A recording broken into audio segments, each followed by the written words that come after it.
Welcome to Using Your Power. I'm David Wiebe, and joining me is... Maveen, Kaura.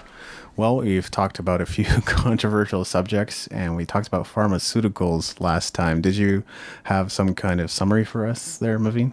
Yeah, based on what we want to talk about today, I thought it would be a great idea to kind of re-summarize what we talked about. What we want to talk to today about is endorsements. And, kind of in the pharmaceutical industries, the biggest endorsers of the pharmaceutical products is the pharmaceutical companies, with their sales guys going out doctor office to doctor's office, Right. and giving out those free samples to give to patients. So when we were talking just before the show aired and before we started recording here, we figured it'd be a great place to start. So kind of give that kind of summary of why we thought talking about endorsements would be a good idea. Yeah, I think we landed on that as an interesting topic in the last episode because celebrities are known to endorse products through social media, Facebook, Twitter, or wherever else people are hanging out. Not Google Plus, I guess. No, they're not on Google Plus, but they're still on TV 6 to 8 hours a day. Right, exactly. So, there's advertisements and stuff like that too. But I think what it did was it kind of alerted me and probably yourself to the power of endorsements, because endorsing something means that you believe in it and that you don't mind recommending it or suggesting it to others. And that can be a very powerful thing depending on how you use that. So you could recommend something that's not so good and then begin to tarnish your reputation. But you could recommend something that's great to a friend, and then all of a sudden they tell their friends, and now they're coming back to you for more advice on maybe the similar topic, whatever it is that you recommended in the first place. You're right, David. The industry overall, no matter what industry you look at, music or sports or any sort of entertainment, business, they're always going to have somebody at the top that's going to be paid. And that's pretty important to know. They're paid to recommend or endorse certain products to the general public, right? So they're given gobs of money to promote, and that's just another way, right? Just same thing boxing used to have, you pay the promoter and then they go out and promote the biggest fight they can get and try to bring in as much money as possible. And then that after that fight, that the money was then divided up. Right. And some of these deals aren't really available to the lay person. We can still endorse products and be paid to do it, probably just not on the scale that some of these celebrities or well-known people are. So of course, you can build up your own notoriety and become known and become more famous amongst people. And then other companies might approach you with the idea of partnering with you. But generally, if there's no benefit in it for them, they're not going to partner with you, which is why for most lay people, your 100 Facebook friends or something like that is the average, which is kind of, I don't know if that's good or bad. Hopefully you're just not wasting a ton of time on Facebook, and that's why I only have 100 Facebook friends. Hopefully. I don't know. I think I have 400 or 500, but that's not a lot. I see friends with 1,700 or the max 5,000 sometimes too. Well, it's not hard to hit the add button or the add a really friend not. button, right? So, but you bring up a good point, David. What, let's maybe start off, say, what do you think an endorsement is? How would you define it? Well, it can take a variety of different forms. Like I think we just talked about transactional endorsement. Transactional endorsement is where you recommend a product, and because of that recommendation, somebody else buys. And that may be tied to some kind of commission or affiliate structure, which we'll explain a little bit more later. Or it might not be at all. Maybe you just recommended it because, honest to God, I like this product. I love this toothpaste, and I think everybody should know about this toothpaste that I love. And maybe some people will check it out and try it out and like it, and maybe others won't. But that's basically a form of transactional endorsement, which I would say is kind of the vast majority. But we also have personal endorsement, which is similar to kind of what I just said. Although I guess personal development in a way is a personal endorsement, because we are endorsing doing certain things or setting goals or meditating or optimizing your sleep, whatever it is. That in a way is a form of endorsement too. Absolutely, and you nailed it. I think word of mouth. You're giving the example of the toothpaste, and most of the time, if not every time, word of mouth is the most powerful form of advertising or endorsing. You go to a restaurant, or you drive a certain type of car, or you tasted a certain kind of tea. You're going to tell your friends about it, especially if you liked it. And you're going to tell them about it, especially if you didn't like it.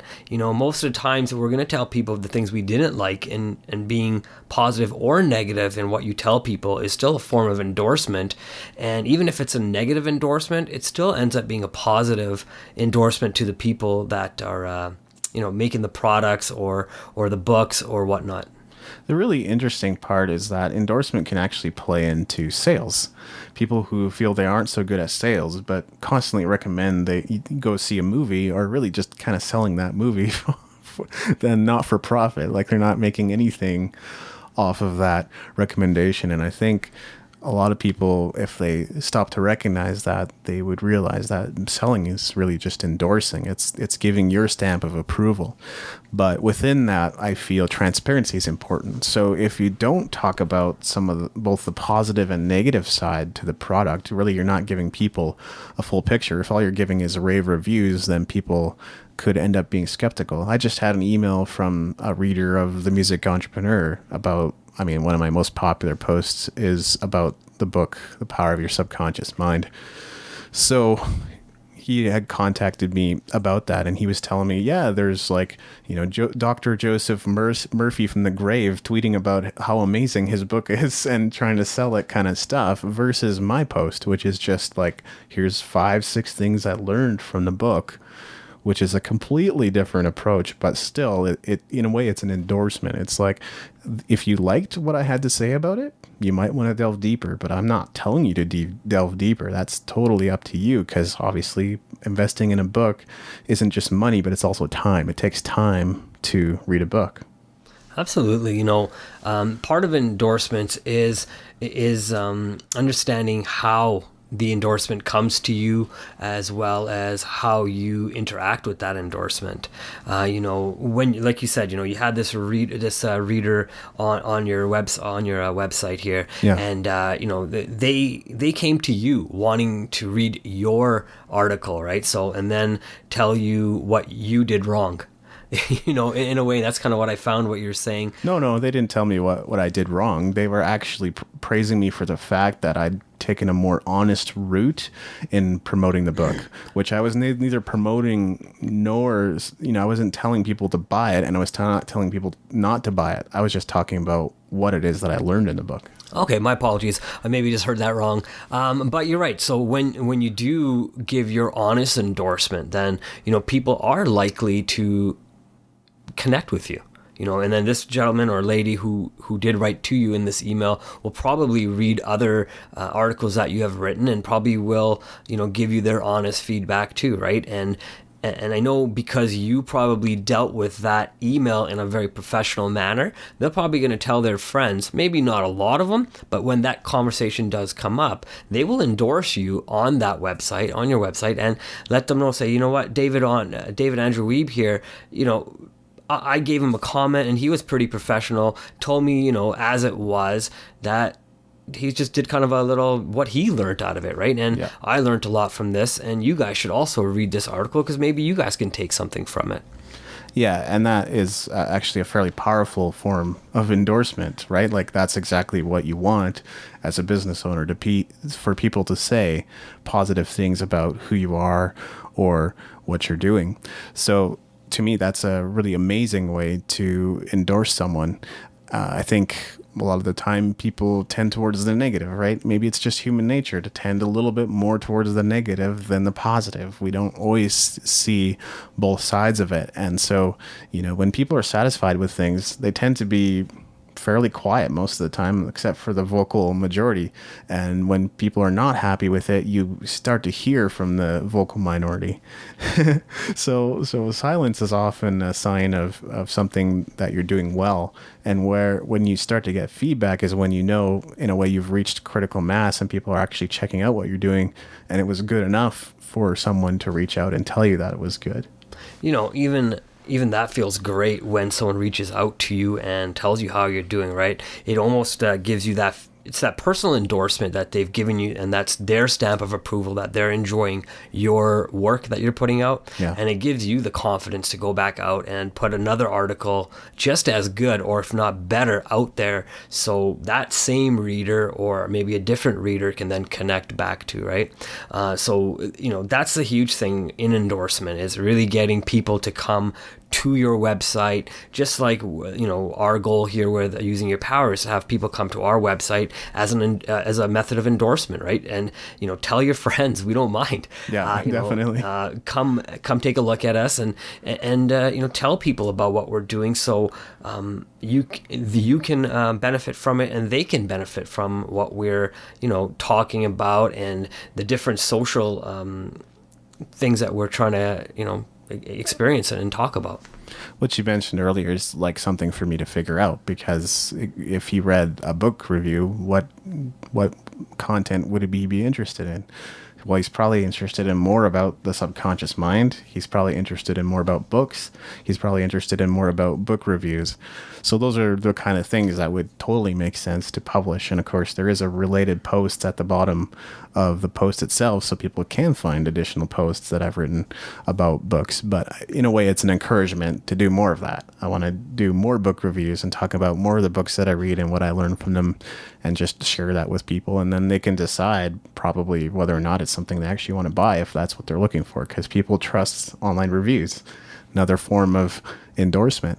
Online reviews play a huge part, apparently, in, I mean, I know they do for me, for sure. Like, if I'm doubting whether or not this is something that I want to buy, I will read about it, right? And I think that's kind of typical behavior in the age we're now in. You're not sure about a product? Okay, well, you can search it up online and begin to read about it and find out what people are saying about it. Then you can make a decision about whether or not it's something you want to take a chance on. You made a great point, David. Isn't that what forums do, right? They get people chatting about certain things, certain products. Yeah. You can really find a forum on just about any topic that's available. But going back to what you said, having that relatable post at the end of your article for something that the person might also find interesting is such a great idea, right? Because the best endorsers are, you are your own best endorser, right? If you don't start off by endorsing yourself, no one else will, right? So I think that's a huge key point to take away as well. And the second is, we have these forums and people are in there and they're talking and giving their opinions on, things that they enjoy, why they enjoyed it, how they use the product. But I've seen people endorse stuff and talk negatively about stuff, yep, and they've never even used a product or gone to a website or any of that kind of stuff. Yeah, so when you are making some kind of transactional endorsement and you're making money on it, that's why I say you want to present both sides, the good, the bad, everything in between. What do you use the product for? How has it helped you? What could be better? What could be improved? The company wants to hear that too. They're going like, oh, wow, this guy pointed out some major flaws that I think we can correct in this upcoming upgrade of the latest product. But forums are interesting because, I mean, there's all forms of conversations, right, in every niche. And it isn't just about products.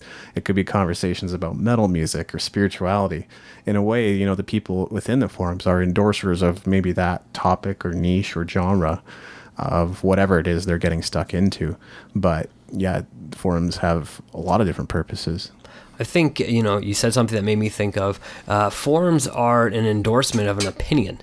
They're not just what's true or what's false, but it's also people's perception of what is true and false, especially when you start looking at music or religion or, any other thing that people can have an opinion on, right?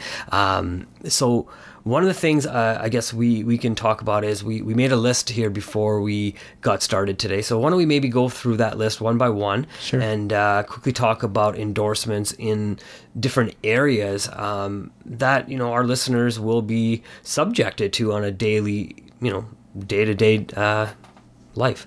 Yeah. Well, we can start off with, and we've mentioned some of these throughout the course of our conversation already, but we'll start off with sports endorsements. You often see athletes that are that are endorsed. Or you could watch a hockey game and you'll see like a Tim Hortons advertisement on the sideboards and stuff like that. So some athletes are obviously making money on those endorsements, or they're wearing the gear to promote the gear, and then they get commissions on, impressions or purchases and things like that. Absolutely. You said it right. The athletes are wearing stuff like Adidas and Nike and drinking Gatorade when they're playing these sports. Who's paying them to who's paying them and to wear these clothes and wear those shoes and endorse that drink, like you mentioned in a previous episode with Michael Jordan with a cigar in his mouth. That brand of cigar that he was smoking is an endorsement to that brand, right? Because that's something Michael Jordan enjoys, and he's a multi-millionaire, and he was at the pinnacle of his success when he was playing basketball. So, someone who is wanting to be like Michael Jordan and emulate that, why would they not smoke the same cigar as Michael Jordan or wear the Jordan shoes that is his own brand, and endorse that, right? I think it is about being a part of something. That can kind of take a different form as well, which is like sponsorships. And that can be a slightly different agreement where maybe Gatorade is sponsoring your team, so they'll provide the drinks, but they're also getting to promote on some kind of billboard or scoreboard or the gym floor or whatever. So it can also take that form, which is slightly different than endorsements, but you could definitely view it as a potential form of endorsement as well. One of the things that endorsements also do is in the sports arena is sports teams do great for the community, right? So they do a lot of volunteering, and that could also be an endorsement from the sports world. Boys and girls club, such things like that, right?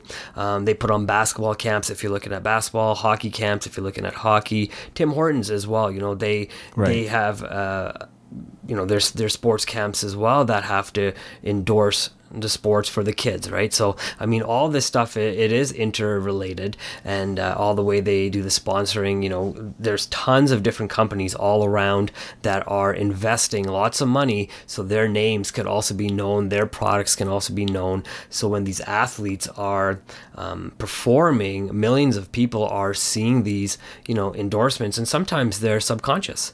Yeah, and it's interesting, like grade schools would be one of those as well, right? Where generally speaking, it's either Pepsi school or a Coke school. One of them has endorsed that particular school, and so their machines are displayed prominently, or they might also, like I said earlier, maybe something on the scoreboard or wherever else that it's pretty visible. So yeah, you're right. I think that's how a lot of companies build their awareness early on, especially if it's something that people use at practically any age, right? I mean, I guess kids shouldn't drink too much pop, but adults shouldn't either. So no, absolutely. And with your example, do you feel that although the it's a Pepsi school or a Coke school, the principals of that school have a huge hand in playing on what company does come into the school, because it is sometimes their preference, and having Coke or Pepsi that brings that brand into the school as well. Well, I think it's similar to what you said earlier about the pharmaceuticals going from doctor's office to promote their product. Like, okay, which one is offering us the better deal, right? I'd imagine that's a consideration for a school principal, but hopefully they're also thinking about what's best for education, what's best for the kids, what's best for our sports programs and things like that. Well, absolutely, and especially if those cola companies are then reinvesting maybe some dollars into the sports programs, especially when you start getting into the higher levels of, say, college football or basketball or hockey, and then getting into the professional arena, moving all the way through from elementary all the way up, right? And moving through those junior levels all the way up to professional. You're being bombarded by different brands that really are looking to promote to you from when you're a kid all the way to when you're an adult. Yeah, exactly. It might just come in different forms. When you go to the office now, the vending machines are, you still get vending machines in an office.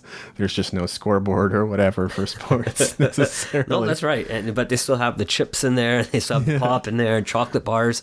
There's, again, all that's an endorsement of lifestyle at the same time, right? All that just from a small sports. Yeah, it's amazing, it's actually in a way interrelated with the next one, one, which is business endorsements. I think probably businesses, that's exactly what they're all about, is endorsements. We kind of package it up and call it selling, really marketing and selling products, but that is an endorsement for what they're doing. And nobody is more invested than the company itself into the products that they're selling. Nobody's going to do a better job of selling them than they are, at least in theory. Well, absolutely. You know, when you're in the business of making a product, branding a product, marketing a product, and selling that product to your buyer, your whole business is getting endorsements, right? So when you start looking at business, the business of endorsement goes through all different aspects. Like we're going to talk about, from sporting all the way to business, all the way to books, and all the way to cosmetic. All these industries have a business attached to it, and all these businesses are in the business. Sorry for saying it so many times, but they are in there to make money, right? And grow their financial books, so their board of directors and their financial people who stockholders, that's what I'm looking for, can make some money at the end of the transaction, right? And who else but to get celebrities and you talking giving word of mouth. Yeah. Well, I think part of it too is, or the thing that came to mind for me is also like strategic partnerships. So let's say, for example, and forgive the example, there's a seller of porcelain toilets. Is it strategically advantageous for them to partner up with a plumber? Well, absolutely. And now maybe when the plumber sells a new porcelain toilet, he gets rewarded for the commissions that he sells to his customers, and they could work out a deal that's in favor of both of them. So they, vice versa, they both get payments whenever one endorses the other service or product. So that's another way that businesses can kind of endorse each other.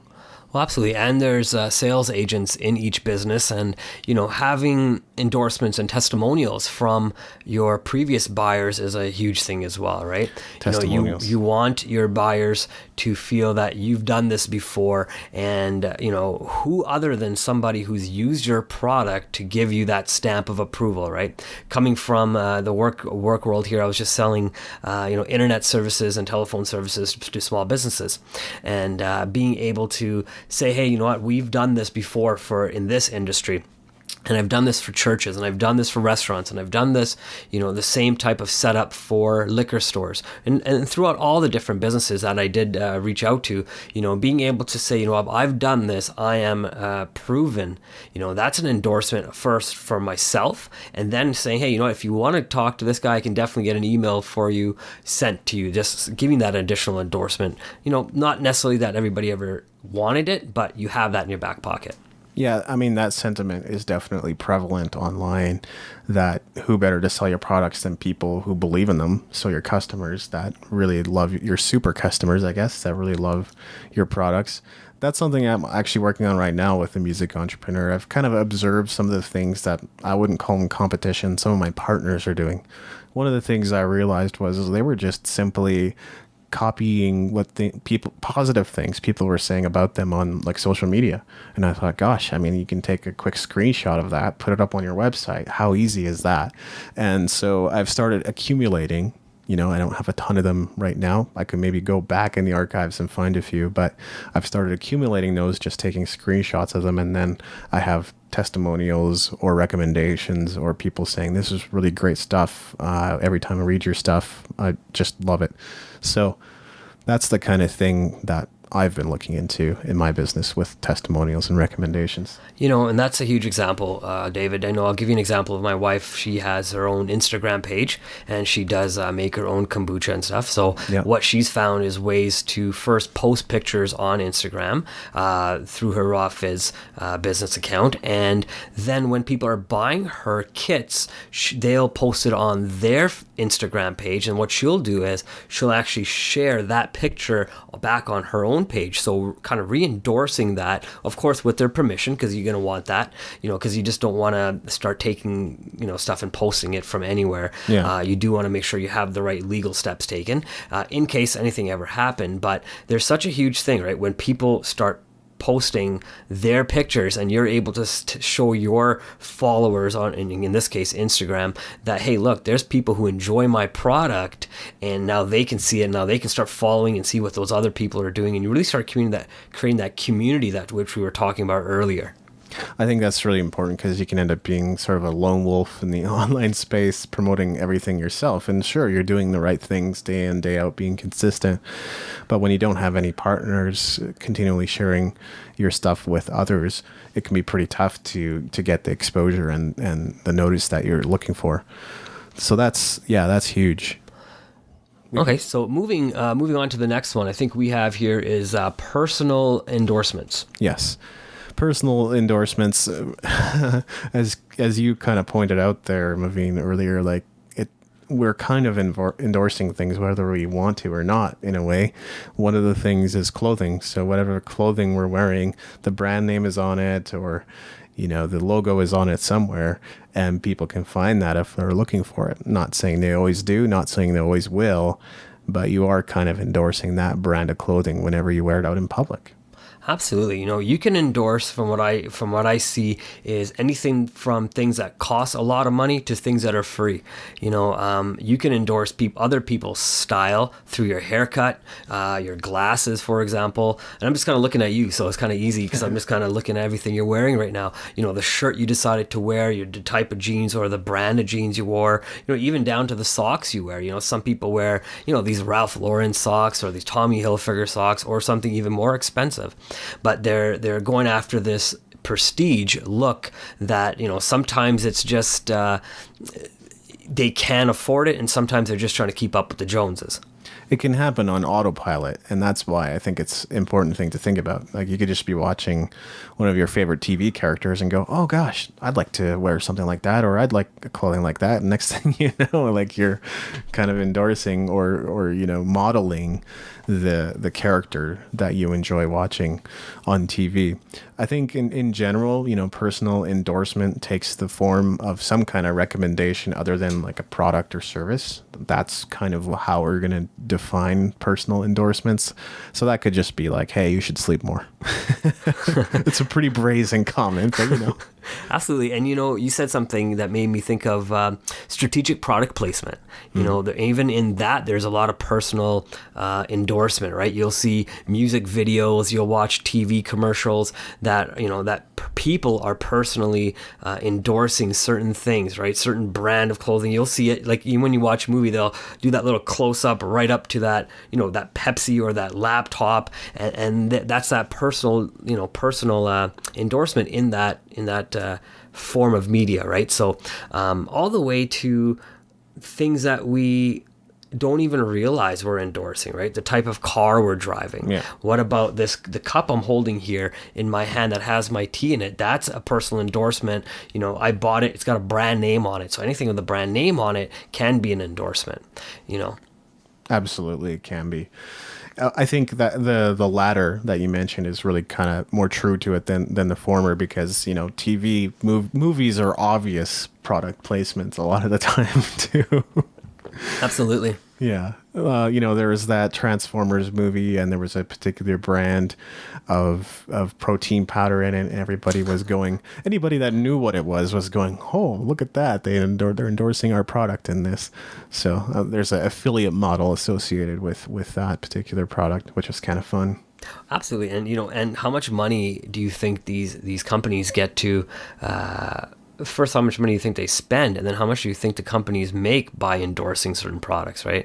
Because there is a business model, no matter what endorsement that we hit, there's always a business model behind that model, right? And don't want to always say it comes down to money, but it does also come down to influence and maybe an agenda that people are pushing on you, right? So even in personal endorsement, I think the best way is people-to-people endorsement, right? I think going back to a little bit about what using your power is about, it is about business and it's about making yourself better, right? So if someone says to you, hey man, I read this book, or I've listened to this CD, or I've, I started walking and I've dropped 15 pounds or 20 pounds or 100 pounds, those personal experiences also become personal endorsements. They absolutely do. But they're also tied in with transactional endorsements. So the line gets kind of blurred after a while, I think, as that's what we're finding. It's pretty interesting stuff. The next thing, oh, actually, I was going to say, like, I think the music industry is probably the worst for people. Think the moment they see a new artist on television that they're making a buttload of money, and most times that couldn't be further for the truth. Like Backstreet Boys, not the greatest example because they were working with some dishonest people who took all their money, but you know, they were touring the world for several years, and then their bank accounts were in the red, and they're going, "What is going on?" Fortunately, they kind of got themselves out of that deal, but that is sometimes an accurate depiction of what actually happens. You know, just because a musician is now visible, and visibility is really important for musicians, for products, for businesses, for anything. Just because you're visible doesn't mean you're instantaneously successful. And part of it is the image or brand you project, right? Like people will sometimes look at my stuff and go, "Oh, well, you must be doing this full time now. You must be making buttloads of money."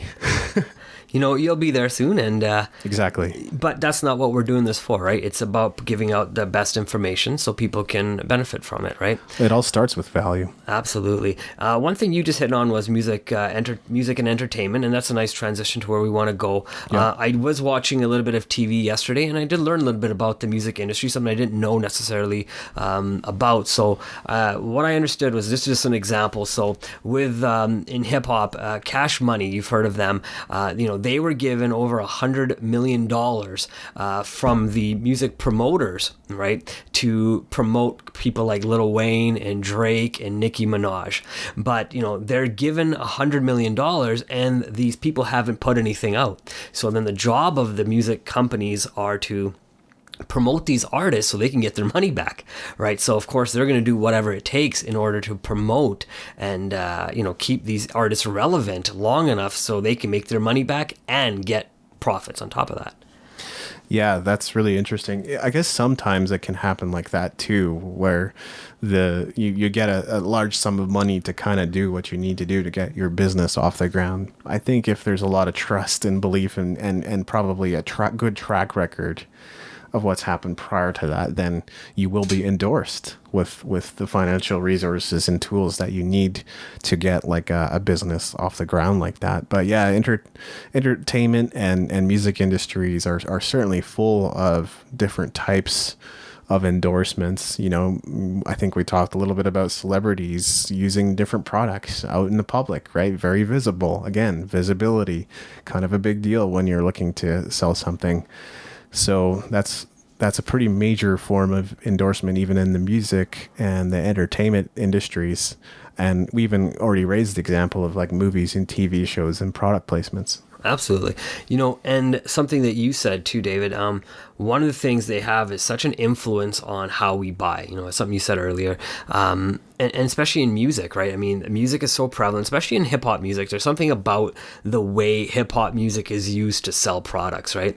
I've heard stories from, you know, people like Jay-Z, for example, who used to say, you know, talk about the brand Iceberg, and then noticed that everybody was wearing that brand back in the 90s. And then he said, you know, why don't I start my own clothing label? So he started Rockaware, and he started talking about his own clothing label and endorsing that instead of somebody else's.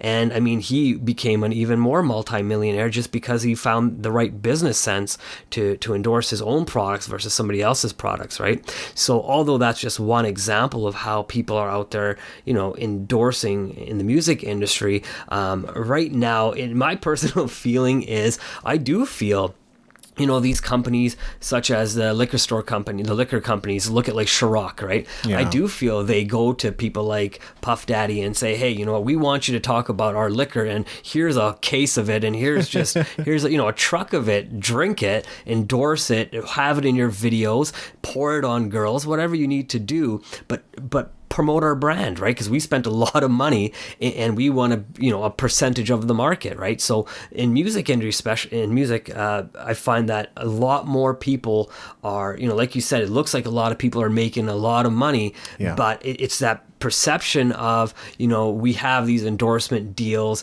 we have, you know, with this gold chain, but even that is an endorsement. And, you know, you've seen TV shows where, and movie movie award shows and music award shows where, at the end of the show or when they're doing the red carpet, it's the, who are you wearing, right? It's not necessarily something they bought. It was actually just given to them so they can promote it, right? And it's funny, one thing I heard was the richer you become, the less you actually have to buy, especially in those industries, because people want you to endorse and promote. I was actually going to hit on that point, which it's almost like a spiritual principle in the sense that those who have much are given more. So an example that I've heard about, and I don't remember, it might have been on Ellen or something like that, but basically people go to these charities, or the celebrities go to these charities, and they'll give $1 million or whatever. And so from the outside, it looks like it's pretty generous, but the gift bag that they're handed when they go into these charities is worth several hundred, several thousand, maybe even tens of thousands of dollars, or maybe even equivalent to the amount that they donate. So, yeah, to those who have much, more is often given. You have to be endorsable, though, and that's another testament to what endorsement can mean. Absolutely. You're right, David. And to become endorsable, you have to be relatable. Yeah. Right. And especially in music, if your music's hot, people will put money into you. Just like when Britney Spears came out, back in the early, 2000s or so. Late 90s, Late 90s, early 2000s, people found her bankable, and that's what part of endorsements are, getting the teens, for in that example, to like her music and buy the things that she likes, right? So they'll, again, back down to product placement, they'll place that product in his hand and say, okay, you need to be walking with this can of, I think what she is, Pepsi, I think? Yeah, she did promote Pepsi. So she'd have to walk with this can of Pepsi. Another one, for example, with Drake, he had Sprite for a little while. I don't know if he's still endorsed by them or endorsing them or not. But again, you have to, you're going to be doing Sprite commercials. I remember being in Vegas and I saw a big Sprite commercial billboard with Drake on it, right? So it really shows you what, they're doing, these companies, to promote not just the music, but also their own products within the music. Love it. Really great examples. We're going to move on into affiliate marketing now. One of my favorite subjects. I actually became a really big fan of it about 5 years ago. Still a pretty big fan of it because it's an income source for me. It's a growing income source for me. So affiliate marketing is where you endorse a product. It's pretty simple. And then you get paid out commissions whenever you make a sale. And that can sometimes be recurring. For example, you could promote web hosting. So if you become an affiliate for a web hosting company, someone goes through the link that you put on your website and they purchase through that and they keep paying month after month after month. You continue to get commissions month after month on the sale of that. Obviously, companies have that built into their margin or else they would go broke. It's not like when people purchase through affiliate links that they're going to pay more for the product. That's not how it works. It's just that they pay out a part of that to the commissions to the people that are promoting and helping sell that particular product. Affiliate marketing makes me think of residual income. Yes. And, and I think it's very similar. It's about having, as many products available for the people who like our website, available on our website, to say, you know what, I like this host for my service. I like, this type of microphone when I'm recording, right? It's a way to promote the products you're buying. We're using Rode microphones. There you go. And maybe we can get some sort of affiliate with them. Yeah. But we also have, the ability to tell people what else we can do for them through our resources, right? So with the residual income part of it, when you talk about a certain book, right? If you can get other people to buy that book because you found it made an impact to your life and you find that it can impact their life, if they were to buy it, did you not do the work of the book companies and say, hey, you should get paid now, right? Yeah, you did just do legwork. Yeah, just like what the sports entertainers are doing for the companies there, just like what the music people are doing out there. They're promoting a brand just like an affiliate marketer does, just like the way to make a residual income, right? So I'm not very familiar with affiliate marketing myself. I know you've had multiple websites and you've been doing that for a long time, and found ways to connect with different affiliates, I guess, and different links from your website to their website. So there can be a little bit of an income made when you are promoting a product that you believe in, right? I know you, David, you don't just promote any product out there. It is products that you believe in, that you've used yourself in that endorsement. Yeah, exactly. And I think you have to be somewhat careful in choosing what you do for that very reason, but also because if you become an affiliate for too many things, it becomes harder to track and you have like 10, 20, 30 different dashboards to log into. I still recommend having more than one, but I will give an example, which is the Amazon Associates program. Well, that's a very good sort of catch-all affiliate program. You can promote anything that's on Amazon and earn a small commission on it. It's not huge, but the potential is still there, and some people do earn pretty good money from the Amazon Associates program. So maybe it's a topic we'll explore more in the future. Most likely it is, but we'll move on to the next point, which is endorsing books. For sure, and there's many books out there. Go to any library or bookstore, online or in the malls, and there's lots of books out there. And the best thing I've ever seen, and one of the best ways I've ever seen books being marketed and endorsed are by other authors. When you put your book out, not that I'm an author, but when you put your first book out, you asked me to read it. So I did, and I went through it and kind of edited it, and I gave you my testimonial exactly on what I thought the book was about and the benefits that other readers could attain from reading that book, and that was on the jacket or the inside of the cover, and that testimonial is an endorsement from myself to your brand, right? Because I believed in it. If I didn't believe in it, then I would have necessarily not given you that testimonial, or maybe I would have gave you a different testimonial. Yeah, and that's kind of the example that you gave before we hit the record button too, which was that basically these quotes on the back of the book that tell you how great the book is an endorsement for that book. And sometimes that's misplaced. I've read books that were like recommended by Seth Godin and Tony Robbins, and then I read the book and went, this is not relevant. Like maybe it's just too old to be relevant or good, but it's not very good. One example I showed you yesterday there, Maveen, was Neil Patel's new book, Hustle. Yes. And he has two other authors contributing to it. And I think one of the reasons is because of this thing of endorsement. Like they believe in what he's doing, and so they're helping out promote his book.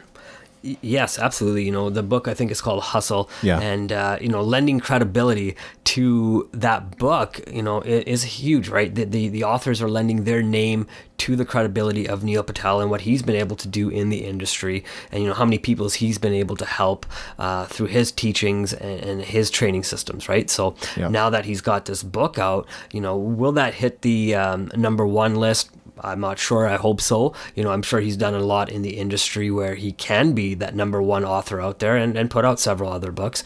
But the potentially the people who publish these books also have a vested interest in how well these books do as well, right? There is I don't even know how many different publishing houses there must be, but every time they put out a book, they want to get their money back, right? So if they do potentially partner you up strategically with some authors, that can be a great idea, right? I know we've read books by Robert Kiyosaki, by Donald Trump, and we know they're both pretty busy guys. So, are they sitting down and writing all this stuff down themselves? Probably not, but they probably have a ghostwriter or somebody that's working alongside them to write that and help promote that book once they've written that out. Yeah, exactly. And as an author or self-published author myself, I will say we need as much help as we can get. Even though Neil Patel had this whole thing about, that's how I ended up buying the book too, was, please, I want to get this out to as many people as I possibly can, and I'm going to need your support to do that. I can't do that on my own. And that's always true of us authors. A book doesn't just take off on its own, and it's not necessarily a huge moneymaker either. It is a form of passive income, which is one of the reasons I like it, though. we can talk a little bit about product endorsements, obviously cosmetic lines and that kind of thing you raised as an example, Maveen. No, there's everything we buy is a product. Yeah. It really is. No, we're born naked, right? And everything after that is something we have to buy or we're given. And it's funny me and my wife were talking the other day, and I noticed that I've always been holding some sort of product in my hand all my life. From when I was a kid, I used to hold a Walkman. And then I grew up and I used to hold a Discman. And then I used to hold an iPad or an iPod. And now I hold a phone, which is really just a personal computer in my hand. So, they've always had this one product in my hand no matter where I go. I'm pretty excited to see what the next product they want me to hold on to is, but it's always been a way for them to advertise their brand, and every year it's always been a different type of producer as well of that product, right? And along with products, there are it's a huge industry where lots and lots of people are making lots and lots of money, right? All the way from the health industry products to beauty to which includes the cosmetics like you mentioned earlier. Yeah. And what's interesting too is you can walk into like any grocery store and you could pick up a banana or a plum and it's branded. There's a sticker on it. Even our food is now branded. It's kind of crazy when you really think about it, right? Do you eat ketchup or do you catsup? Ketchup. Yeah. Okay, so you are for a brand as well, right? Yeah, I am. And certain brands I like better than others. Although I have to say, you go to some restaurants, they have the house ketchup. That's almost inevitably better than what's available commercially. Maybe less sugar. Less sugar and, a little bit more spice to it, perhaps. I think we can kind of wrap up the next few ideas that we hammered out beforehand. Commercials, advertisement, and publications like magazines and newspapers.